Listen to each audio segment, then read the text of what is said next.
जय हिंद। इस वीडियो में हम आज कक्षा 12वीं के विद्यार्थियों के लिए डीप वाटर चैप्टर से 5 मोस्ट इंपॉर्टेंट क्वेश्चन देखने वाले हैं।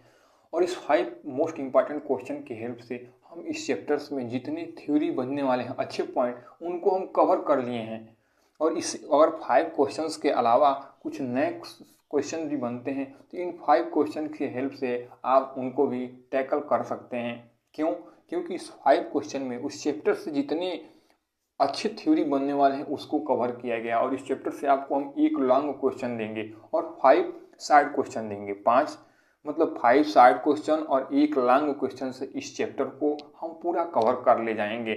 और इस चैप्टर से जितने भी क्वेश्चन बनेंगे उसको हम लोग टैकल कर ले जाएंगे। आज इस वीडियो में हम इस चैप्टर से ओनली 5 शार्ट क्वेश्चन को देखने वाले हैं। नेक्स्ट वीडियो में इस चैप्टर के एक हम लॉन्ग क्वेश्चन को ले आएंगे। तो चलिए वीडियो को स्टार्ट करते हैं।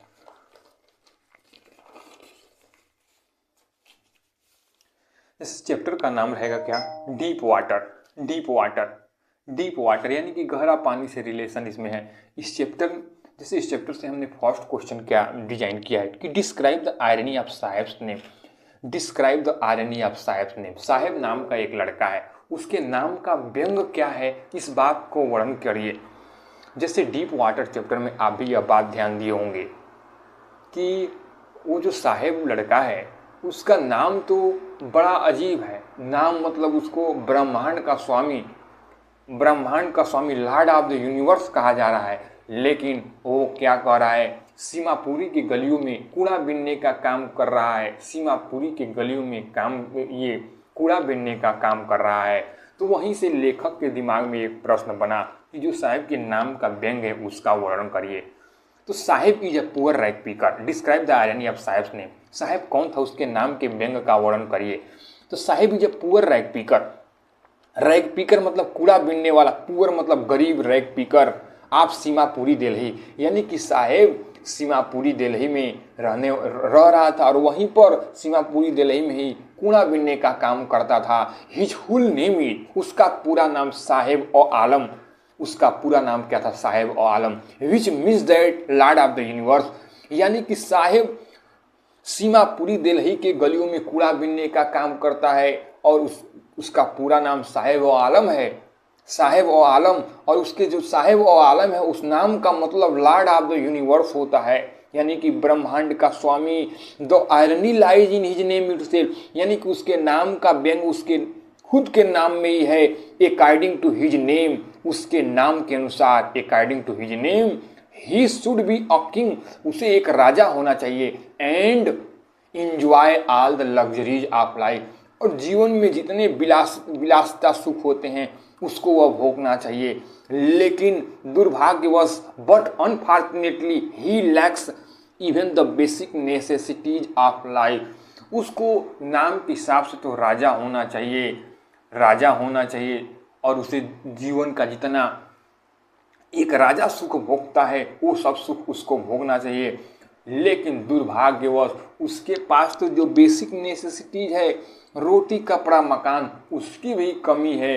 यही इसके नाम का व्यंग है। इस प्रकार इस चैप्टर ये describe the irony of Saheb's name question को हमने कंप्लीट किया। और इसमें ये कुछ इंपॉर्टेंट मीनिंग है जिसको आपको याद रखना है, जिससे ये क्वेश्चंस को टैकल करने में आपको ईजिली कर सकते हैं। और बोर्ड एग्जाम में अगर नए भी क्वेश्चन बनते हैं तो ये मीनिंग्स आपको हेल्प करेंगे क्वेश्चंस को रीड करने में या अंडरस्टैंड करने में। इसको लर्न नहीं करना, ओनली रीड करेंगे तो ये कंफर्म हो जाएगा। अब दूसरा क्वेश्चन है, is Saheb happy working at the tea stall? और why? Is Saheb working at the tea stall, बाद में साहेब की जॉब भी लगती है। इसका ये अब अगला स्टेप पे कहीं चढ़ता है, साहेब की जॉब भी लगती है। साहेब एक टी स्टॉल पर काम कर रहा है, लेकिन वहाँ भी वह काम करते हुए खुश नहीं है, क्योंकि वो हमेशा से अपना काम किया है और खुद का मालिक रहा है। अब वह दूसरे के अंडर में काम कर रहा है तो वह उसको अच्छा नहीं लग रहा है और वह परेशान है। तो वहाँ से ये क्वेश्चन को क्लिक किया गया है, is Saheb happy working at the tea stall and why? क्या साहब चाय की टापरी, टी स्टॉल मतलब यहाँ पर हम चाय की टापरी अर्थ ले रहे हैं कि टी स्टॉल पर कार्य करते हुए साहब खुश था? खुश है, और वाई अगर खुश भी है तो क्यों है? अब इसको एक्सप्लेन करते हैं।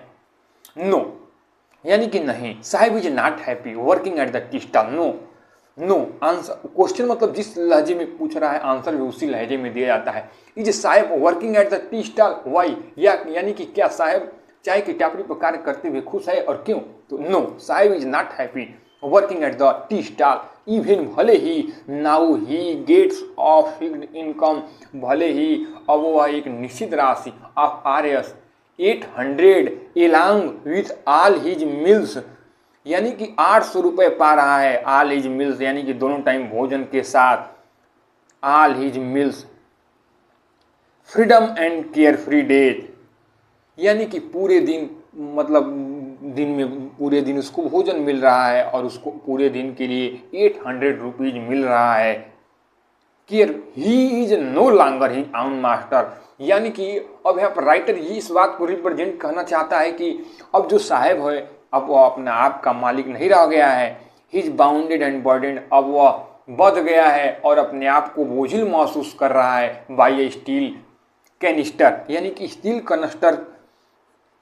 कनस्टर में अब वह बंध गया है और उस स्टील कनस्टर के से जुड़कर वह अपने आप को बोझिल महसूस कर रहा है। ही हैड टू कैरी, जिसे वह आज ढो रहा है। इस प्रकार इस क्वेश्चन में ये पूछना चाहता है कि जो साहब नाम का लड़का है क्या वह चाय की दुकान पर कार्य करते हुए खुश था और खुश है, और खुश नहीं भी है तो क्यों नहीं है? तो अगर इसको संक्षेप में देखें तो साहब स्टील के जो चाय की टापरी पर कार्य करते हुए खुश तो नहीं है। क्यों खुश नहीं है? क्योंकि वह हमेशा अपने आप का मालिक रहा है और वह दूसरे के अधीन कभी काम नहीं किया। वह शुरुआत से ही कूड़ा बीनता था और कूड़ा बीनना तो अपने आप का जब मन करता था तब बीनता था, मतलब कूड़ा कलेक्ट करता था। लेकिन अब वो 800 रुपये पे पूरे दिन चाय की टापरी पर बंध गया है और वह अपने आप का मालिक नहीं रह गया है और वह अपने आप को अब बोझिल महसूस कर रहा है, जो इसमें स्टील कनिस्टर को ढो रहा है। ये भी इसमें इस चैप्टर से ये इस क्वेश्चन के अंतर्गत जितने भी आने वाले कुछ महत्वपूर्ण वर्ड मीनिंग है उनको यहाँ पे नोट डाउन किया गया। इसको आप एक बार रीड कर लें। थर्ड क्वेश्चन है कि who is Mukesh, what is his dream. इसी कहानी के दूसरे पैराग्राफ पर आता है एक मुकेश नाम का लड़का जो फिरोजाबाद ग्लास फैक्ट्री में जो उसके घर के लोग भी काम करते हैं और उसके घर के लोग भी उसको भी उसी ग्लास फैक्ट्री में काम करवाना चाहते हैं। लेकिन जो मुकेश नाम का लड़का था वह मोटर मैकेनिक बनना चाहता था। वह अपना एक मोटर रिपेयरिंग का दुकान खुद खोलना चाहता था ट्रेनिंग लेके। तो वहीं से पूछ रहा है कि मुकेश कौन था और उसका क्या ड्रीम था। तो मुकेश एक चाइल्ड लेबरर था इन ग्लास फैक्ट्री फिरोजाबाद।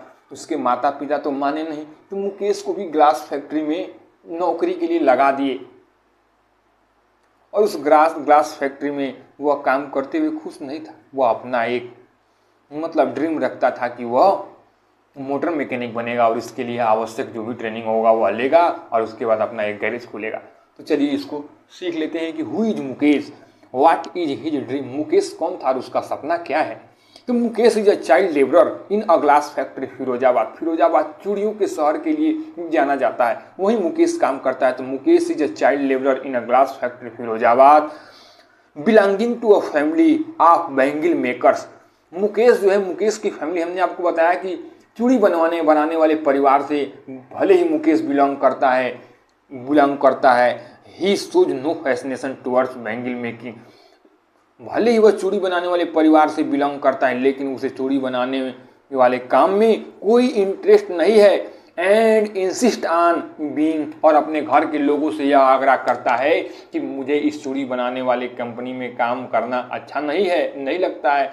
मैं insist on being his own master, और अपने घर के लोगों से यह कहता है कि मैं खुद का मालिक बनूंगा, यानी कि मैं अपना खुद कोई बिजनेस करूंगा, यानी कि कोई धंधा वगैरह जो भी हो, जैसे मोटर मैकेनिक का दुकान को ओपन करूंगा।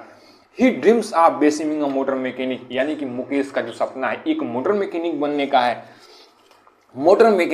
का है। He desire to go to garage, इसके लिए वह गैरेज जाएगा और get the required training for this job, और इसके लिए जो भी रिक्वायर्ड ट्रेनिंग है उस रिक्वायर्ड ट्रेनिंग को वह लेगा और एक मोटर मैकेनिक बन जाएगा। इससे भी कुछ महत्वपूर्ण प्रश्न है जो इस क्वेश्चन में आए हैं। फिरोजाबाद अ फेमस सिटी था that makes the stocks of bangle, यानी कि बैंगल बनाने के लिए। अब हम फोर्थ क्वेश्चन पे आते हैं। फोर्थ क्वेश्चन क्या कर रहा है? फोर्थ क्वेश्चन जैसे how many rag pickers used to live in Seemapuri Delhi, how did they settle there. Rag pickers मतलब क्या होता है? तो रैग पिकर्स मतलब होता है रैग पिकर्स मतलब कूड़ा बीनने वाले। ये सभी लोग कहाँ से आए थे? जो सीमापुरी दिल्ली में रहते थे। ध्यान से सुनिएगा, ये बांग्लादेश के रहने वाले लोग थे। बांग्लादेश में बाढ़ वगैरह तूफान वगैरह आया, जिसकी वजह से उनका खेत खलिहान सब बह गया, जिसके कारण यह दिल्ली के तरफ अग्रसर हुए और दिल्ली सीमापुरी में ही रहने लगे।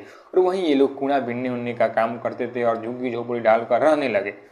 तो लेखक वहीं से पूछ रहा है कि how many rag pickers used to live in Seemapuri Delhi, how did they settle there, यानी कि सीमापुरी दिल्ली में कितने रैग पिकर्स रहते थे और वो कहाँ से आए थे, और वो how did they settle there, और वो यहाँ पर सेटल कैसे हो गए, दिल्ली सीमापुरी में सेटल कैसे हो गए। तो more than 10,000 rag pickers used to live in Seemapuri Delhi. Used to यहाँ पर आया यानी कि रहा करते थे। More than 10,000 rag pickers used to live in Seemapuri Delhi, they lived in a very pitiable condition. और जो सीमापुरी दिल्ली में 10,000 से ज़्यादा जो कूड़ा बीनने वाले यानी कि रैग पिकर्स रहते थे, वो बहुत ही दयनीय स्थिति में, पिटिएबल कंडीशन में रहते थे। Pitiable condition. They have been living there for more than 30 years, और वो लोग सीमापुरी दिल्ली में 30 साल अधिक से रह रहे थे सीमापुरी दिल्ली में। They are the squatters. Squatters मतलब होता है वो एक शरणार्थी थे, यानी कि दूसरे देश से भारत में आए थे। और भारत का यह नेचर रहा है कि किसी देश से अगर स्वेच्छा से लोग आते हैं तो उनको अपने यहाँ शरण दे ही देता है। ये सब परंपरा दूसरे देश में नहीं है, ये केवल भारत में ही है। भारत में किसी भी देश से अगर कोई आगंतुक आकर भारत में रहना चाहता है तो भारत उसका भी स्वागत करता है, भले ही भारत की जनसंख्या बहुत अधिक ही क्यों ना हो, लेकिन भारत इसके लिए आगे आता है और लोगों का सपोर्ट करता है। तो दे आर द स्क्वाटर्स, वे लोग स्क्वाटर्स शरणार्थी थे। Who came from Bangladesh, who came from Bangladesh, who मतलब जो, केम मने आए, फ्रॉम मने बांग्लादेश से आए। इन 1971 1971 1971 वेयर स्टॉर्म्स वास्ट अवे मतलब बहा ले गए देयर फील्ड्स एंड होम्स। जब स्टॉर्म्स मतलब तूफान, वास्ट अवे मतलब बहा ले गए देयर फील्ड्स मतलब उनके खेत एंड होम और उनके घरों को बहा ले गए। तो उनके पास अब कोई साधन नहीं बचा जीविकोपार्जन के लिए 1971 में। तब वो लोग भारत के तरफ एकीकृत हुए, यानी कि भारत के तरफ आना चाहे और भारत में आकर सीमापुरी दिल्ली में बहुत ही पिटिएबल कंडीशन में रहने लगे।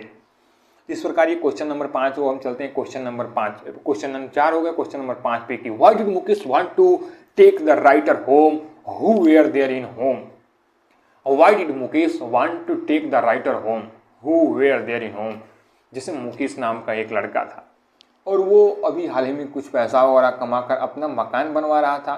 तो मतलब राइटर को दिखाने के लिए वो अपने घर ले जा रहा है कि सर चलिए मेरा घर बन रहा है। तो इससे यहाँ पे राइटर एक क्वेश्चन पूछ रहा है कि why did Mukesh want to take the writer home who were there in home। Mukesh writer को अपने घर क्यों ले जाना चाहता था और मुकेश के घर में कौन कौन थे। तो Mukesh wanted to take the writer home, question जिस लहजे में आंसर उसी लहजे में।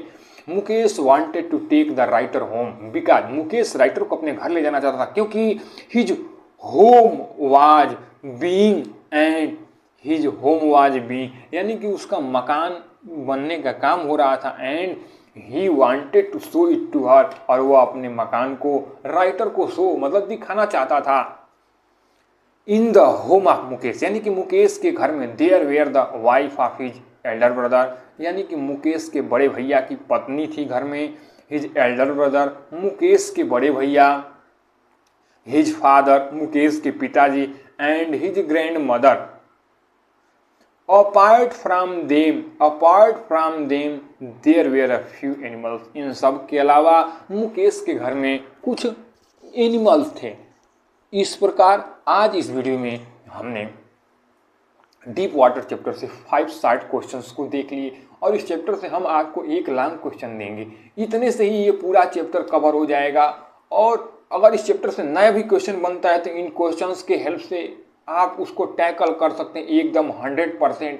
बाय द वे वैसे नए क्वेश्चन बनने की तो संभावना नहीं है, लेकिन बाय द वे अगर बन जाता है तो 5 शॉर्ट क्वेश्चन और 1 लॉन्ग क्वेश्चन की हेल्प से आप इस चैप्टर से बनने वाले क्वेश्चंस को टैकल कर सकते हैं। तो साथियों आज के लिए बस इतना ही, मिलते हैं नेक्स्ट वीडियो में। अगर आप वीडियो से कुछ सीखते हैं तो वीडियो को लाइक करें, चैनल को सब्सक्राइब करें। डिस्क्रिप्शन बॉक्स में टेलीग्राम ग्रुप का लिंक है, वहाँ से आप इस टेलीग्राम ग्रुप को ज्वाइन करके वहाँ से इसका PDF डाउनलोड कर सकते हैं। तो साथियों मिलते हैं नेक्स्ट वीडियो में, धन्यवाद।